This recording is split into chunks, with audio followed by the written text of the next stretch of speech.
Welcome back from the break. اور break پہ جانے سے پہلے آپ مختلف کالرز کی باتیں سن رہے تھے اور آپ کو میں بھی اپنی رائے بھی دے رہا تھا. اس میں آپ کو ایک بات بتاؤں کہ یہ ساری چیزیں جو ہیں یہ اس کا صرف ایک مقصد ہے ساری ڈسکشنز کا. بلکہ بریک کے دوران میرے ایک دوست کا مجھے فون آیا, بڑے عزیز دوست کا. انہوں نے کہا کہ یار اب کیا فائدہ, جو ہونا تھا وہ ہو گیا اور ہمارے حکمران تو سو رہے ہیں اور ان کو تو ہوش نہیں آنا.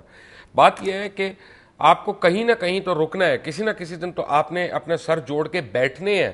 اور ایک حکومت نے, آپ کے سیاستدانوں نے, آپ کی عسکری قیادت نے, آپ کی سول سوسائٹی نے, آپ کی عوام نے, اور آپ نے فیصلہ کرنا ہے کہ ہم نے اپنے ملک کی بھاگ دوڑ کس طرح سے چلانی ہے.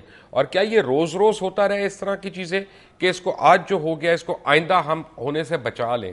تو اگر آپ ماضی سے آنکھیں چراتے رہیں یا اپنی تاریخ کو آپ نہ پڑھیں تو تاریخ خدا نہ خواستہ اپنے آپ کو دہراتی رہتی ہے. میں آپ کو اس میں بار بار ایک بات بتا رہا تھا کہ یعنی ایک کالر نے جو پہلے کہا تھا کہ جب بن لادن کو مارا گیا وہاں پہ تو اس وقت کوئی ان کے پاس ویپن نہیں تھا, نہتے تھے, کوئی گارڈ نہیں تھا.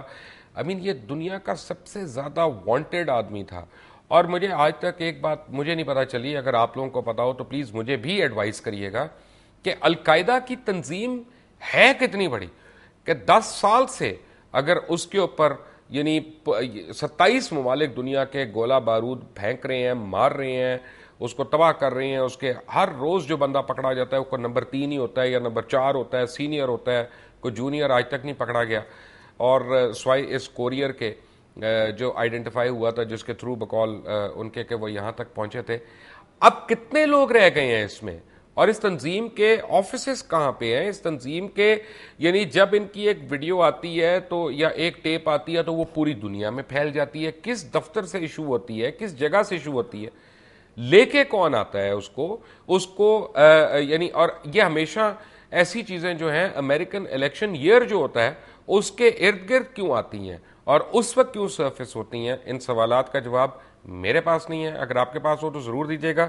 ایک کالر ہے آن لائن. جی کالر, السلام علیکم. السلام علیکم. جی ہیلو, جی میں حسن خورشید بول رہا ہوں جی ملتان سے. جی خورشید صاحب. جی مبشر بھائی, تھوڑی سی میں نے ذرا لمبی بات, ذرا تحمل سے میری بات سن لیں, میری رائے ہے. آپ پہلے مجھے وارننگ دے رہے ہیں, آپ چلیں کریں. سر بھائی دیکھیں, میں ایک یہ اسامہ بن لادن کا یہ چھوٹا سا, میں لارج سینیریو میں آپ سے بات کرنا چاہتا ہوں. جی کہ ہم جب تھوڑے سے بچے تھے نا جی, تو ہم لیفٹ کی بات سنتے تھے کہ یہ فوج جو ہے یہ ملک کے مسائل کی جڑ ہے. تو ہم جو رائٹرز تھے نا جی, ہم کہتے تھے یہ ملک دشمن ہے. لیکن آج تجربے نے یہ بات ثابت کر دی ہے کہ فوج کی نرسری میں جن لوگوں کو فوج نے پروان چڑھایا وہ انتہائی کرپٹ لوگ تھے جی. اور فوج خود اس ملک کی سب سے بڑی مسائل کی جڑ یہ پاکستان فوج ہے. یہ اس کا not a soldiers, they are property advisors جناب جی. اور انہوں نے ہمیشہ اس ملک کا بیڑا غرق کیا ہے اپنے فیصلوں کے ساتھ. یہ لڑنے کے قابل ہی نہیں ہے. اور آپ دیکھ لیں کہ ایوب خان سے لے کے محترم پرویز مشرف تک جتنی لیڈرشپ انہوں نے متعارف کرائی ہے, تمام ٹاپ کرپٹ لوگ ہیں اس ملک کے. اور تمام لوگ ضیاء الحق صاحب کے ساتھ, مشرف کے ساتھ جو آئے وہی آج رولر ہیں اس ملک کے, وہی حکومت کر رہے ہیں. اس لیے میری یہ ریکویسٹ ہے اپنے رائٹس بھائیوں سے جو رائٹ والے ہیں کہ میرے بھائی ان پہ آنکھیں بند کر کے, یہ کوئی پاک فوج نہیں ہے. Right. Thank you very much sir, thank you very much for your call. ایک دفعہ ہمارے بڑے سینئر اور شفیق ہمارے محترم دوست بھی ہیں اور ہمارے پیشے سے ان کا تعلق ہے, مجیب الرحمان شامی صاحب کا. تو انہوں نے ایک دفعہ میری زندگی بڑی آسان کر دی جب انہوں نے مجھے ڈیفینیشنز کے اوپر ہم بات کر رہے تھے رائٹسٹ اور لیفٹسٹ کی, تو یہ طے پایا کہ مثلا میں اب اپنی ذات کے متعلق کہہ سکتا ہوں, میں شامی صاحب کے متعلق کہہ سکتا ہوں کہ نہ وہ رائٹسٹ ہے نہ وہ لیفٹسٹ ہے, نہ میں رائٹسٹ ہوں نہ میں لیفٹسٹ ہوں. ہم مسلم نیشنلسٹ ہیں, ہم پاکستانی ہیں اور ہم الحمدللہ ہم مسلمان ہیں. اور یہ ہے کہ ہمیں اپنی کوتاہیوں سے, اپنی غلطیوں سے ضرور سیکھنا ہے. لیکن ایک آپ کو میں کتاب ریکمینڈ کروں گا اگر آپ کو پڑھنے کا شوق ہے, اور وہ ہے کہ وارز نیشنز ون, یعنی وارز دیٹ نیشنز ون.